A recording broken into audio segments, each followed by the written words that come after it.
那我是否要这个说发到了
Hey guys, good evening.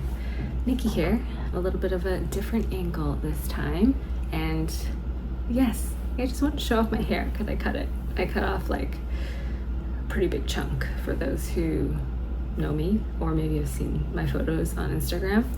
I think it's working well. It's easy, fast, and I feel like just what I need. My hair was getting all tangled, growing back all weird, so I think that masks a bit of that. In any case, I wanted to give y'all a quick update on a few things that are going on in my life and the Nikki Kaigi world. I just read a comment on my last YouTube channel. Someone said I need to stop slurping coffee. Good news for you, I'm not drinking coffee because it's 9:15 p.m. right now. I will try not to slurp that much. But in any case, quick update. I am 710 pages through Karenina. I can't believe how quickly it's going, actually. It's a 963 page novel, and I actually just can't stop reading it. People are always like, oh, Anna Karenina, it's such a serious novel. Honestly, I would have thought the same if Pecha didn't turn me onto this. I always tell them it's honestly not that serious. If you know you're like me and you love like high drama television, like Bridgerton or any of that ilk where it's just drama affairs, human relations, big epic stories, you'll be into this and get hooked. Jane the other day just sat because she wants to read it too, and she sat down, read the first 7 pages, and she's like, oh my god, there's like no introduction. It just dives straight into it. That's exactly how this book is. If you're in the mood for a large epic tale that crosses over different families and Russian high society, so good. I'm kind of savoring the last bits, even though I want to be done and move on to a next novel, because I don't think I can read any other story or fiction story while I'm reading this. I will miss it. In any case, yesterday I was talking about a few things on my Instagram, just in the description of the post that I posted with my last video last Sunday. I want to slow things down in terms of posting on Instagram. I think generally I am finding myself too much on my phone these days. I love stationery. I love seeing how other people use their planners, but in a way I have really stopped, and after reflecting and writing every morning, it's been such a good and healthy practice for me, and something I never thought I'd really be so consistent with. It's really helped me unearth that I'm just spending so much time focusing on how my journals look and how other people's journals appear that I feel like I've kind of drawn myself away from the whole point of journaling and what I'm trying to do with it. So, I obviously am sticking with my memory logging, and I'm very glad I chose the Hobonichi weeks this year to use as my memory log because the commitment really is so low. Just a few, not even 5 minutes every night, a little paragraph of what happened, no pressure to do anything else, maybe a sticker a day if I feel like it that day. If I'm feeling creative, I will go into my monthly illustrated, but I'm also okay if I skip a day or two or a few days, that I'll just, when I have the time, go in and backlog on this. And then obviously my Peggy journal that I'm not really gonna share too much of, but same thing as the other Hobonichi weeks I showed you. I guess I can show you this page. Just a very quick 5 minutes. She turned 11 months. Just things I'm logging, small things like that, small milestones. Very easy. This is sort of my evening go-to journal, and I am pretty confident that, for example, if we go to Florida over the summer, I am very comfortable taking this whole thing with me because it's not that chunky. So this has become my PM stack, and my AM stack is now bound inside this Paper Republic leather notebook that I have mentioned before on this channel. I just saw it gathering dust the other day, and even though it is technically too small for the two A5 Midori notebooks, I actually think they're quite beautiful. Even though there's a little bit of overhang, it really is just a little, I see it like a winter coat for my journals. In here I have the MD monthly, which gives me a great overview of the month of things I need to definitely do this month, things I definitely need to remember over the month. So December and January has actually been going really well for me. In the back I have these big picture Q1, Q2, Q3, my goals for 2026 over here, even though I've written 22. I need 4 more. This is my big ideas notebook, sort of like big picture, things that I don't necessarily need to refer to every day, but I will probably sit down and marinate if I have a nice long evening or like Sunday evenings. My real MVP lately, and this I guess I started on December 2nd, is this MD plain notebook. Having a strict schedule of writing freeform as this mental release every morning. I just love the idea of this blank space, has no necessarily rules or anything at all, being able to think through and process a lot of thoughts. One of the things I'd like to do more of is because I like the idea of this not having any rules. Why can't I just write in it all the time? One thing I might move into is having this always with me and pulling it out whenever I have something on my mind that I need to release. There is something that I don't necessarily feel comfortable with carrying around, because there are some things here that I don't want other people to see. My whole ethos of this notebook is don't focus and fixate on the fact that someone might find this and judge you for what you're writing. Part of why this works is giving myself that permission to let go here. I found this in my drawer. It's one of the smaller A6 size notebooks. It's a Midori as well. It's the grid paper. I started this just yesterday, and I was taking down some notes of a book that I finished reading. I'm writing down some notes from this George Saunders and Zadie Smith video that I've been watching. Speaking of books, I want to use this video to announce that Audrey and I from Audrey's Log are starting a book club for notebook lovers, stationery and journal lovers. It's going to be called In the Margins. We are, I think, making an announcement today, February 1st, so I hope I'm not jumping the gun here. I am going to look a little bit at my notes because I don't want to get things wrong, but we are going to be doing 6-week sessions, one book or one sort of essay collection maybe every 6 weeks, where we will have 3 to 5 prompts that we're going to share with everyone on how we think you should be thinking, you can be thinking about while you read. One of the things that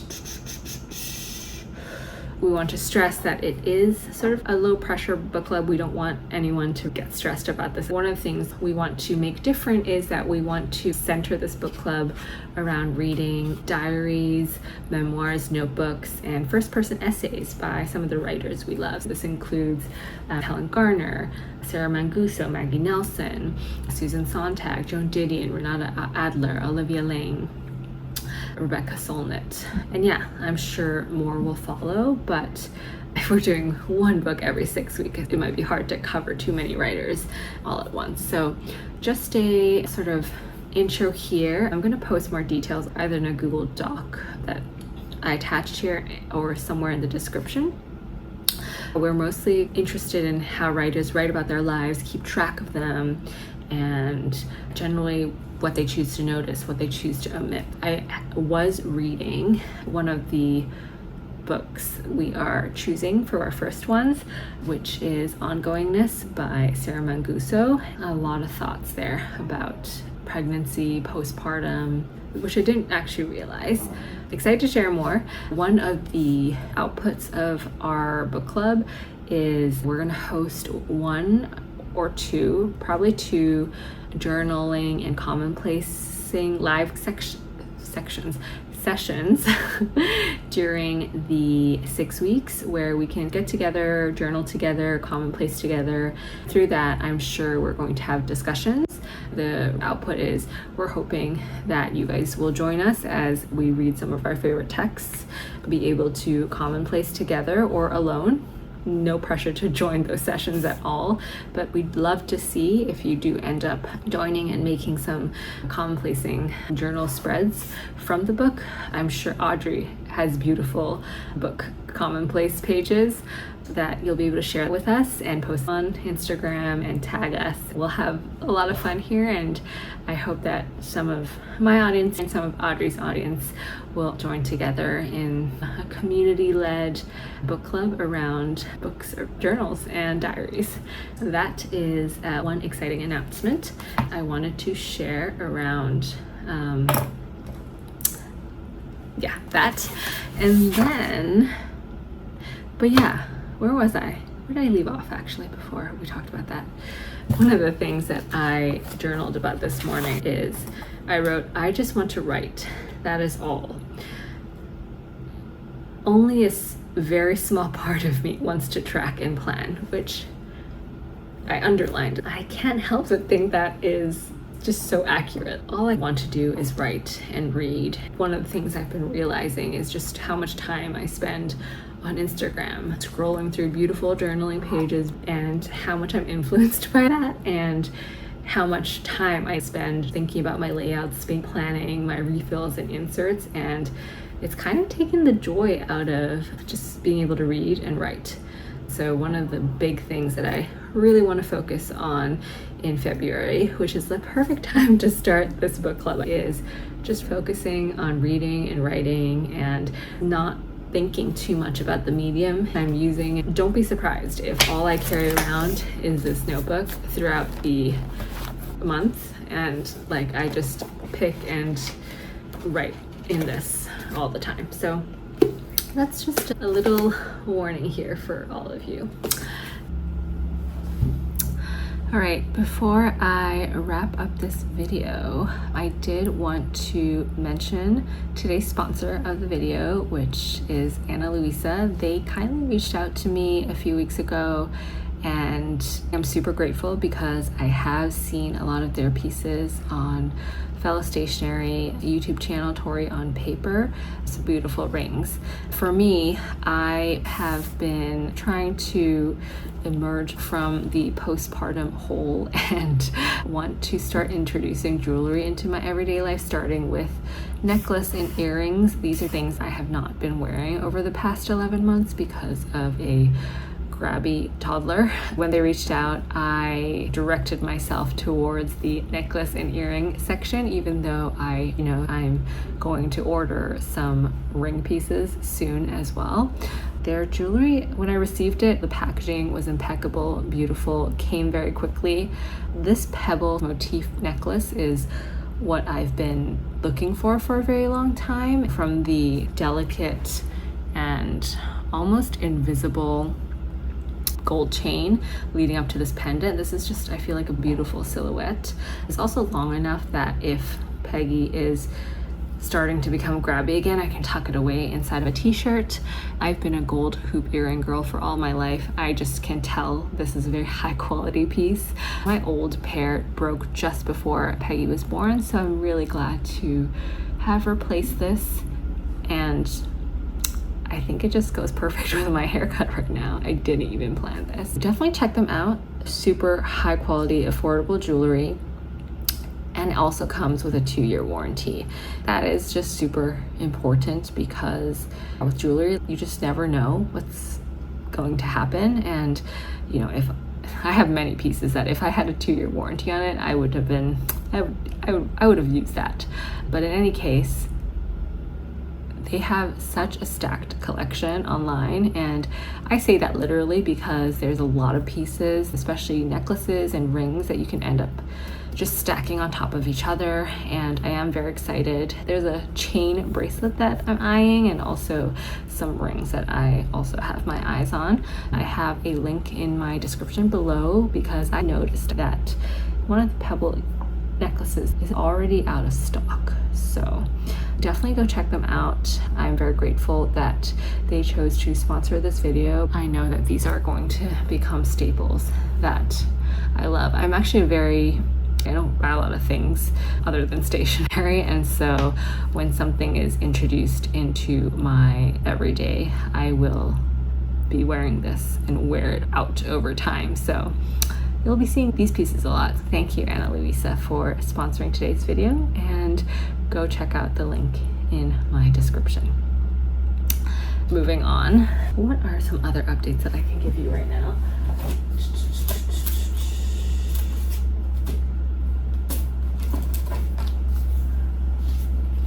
Reminder to everyone that if you want to submit your journal layouts to the issue 3 coming out this spring/summer, February 9th is your deadline. I will leave a link in the description below to the submission form. I really hope to see your journal layouts. Hopefully I am spending less time on Instagram, as I mentioned before.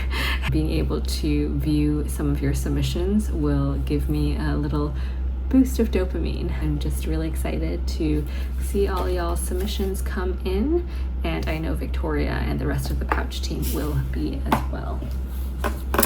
Lastly, my file effects. I feel like this obviously has to make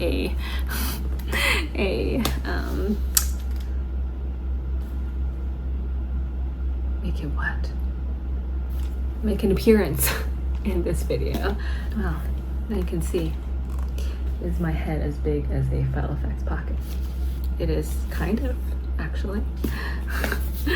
Things haven't changed much. I have not spent a lot of time doing too much organizing and reorganizing because I think I mentioned last time that I feel like I have a system now that I can just really focus on writing and doing stuff in. And yeah, we have reached that stage. I am on my weekly page right now. I have my really top to-dos and must-dos on the top left section here. I have a list of all the things that I'm doing this week in terms of events. I do have a lot coming up, so this is a very important week for me to just keep track of things. I do have the daily Monta Techo refills. I haven't done too much today. Mondays are kind of a slower planning day for me. I'm still trying to wake up from the week, and Mondays I have work. I usually spend Monday night updating my Halifax, I'm spending Monday night filming this video instead. One of the documentaries I watched twice this week is called New Yorker at 100. It was released, I believe, about a year ago, and just a documentary about the New Yorker because they just celebrated their 100th year anniversary, I think last year. Focus on the history of the New Yorker, how it came about, the different editors that have sat at the helm of the New Yorker, David Remnick. I watched it with the kiddos and I think they were inspired by the New Yorker. How many times can I say New Yorker in this video? But yeah, I do recommend, if anyone is interested at all in this type of thing, that I highly recommend you watching it. It's just good vibes, and it's actually prompted me to restart my New Yorker subscription. One of the things that I'm planning to replace my doom scrolling with is whenever I feel the urge to go on Instagram, I will instead open the New Yorker app. And so far so good. I've read 4 articles in the past 24 hours. It's money well spent, I would say. After watching that, I'm like, I have to support them. I have no choice. I think this video is chatty enough, and maybe you're sick of seeing my face, but I hope you're having a good Sunday so far. And yeah, let me know what you think of this video and whether or not this is just way too chatty, way too much Nikki. I will not take it personally. Just a reminder that I do have the Ana Luisa link in my description, so if you do want to check out the pieces that I'm wearing or any other pieces, I will link the names of these 2 pieces in my description as well. Honestly, if they did not send me these, I would have bought them. They just look so good. I can't believe it. I've been wearing it all day, but seeing this on camera, I'm like, why does this look so good? All right, well, I hope you're having a wonderful Sunday, and catch up with you when I next catch up with you.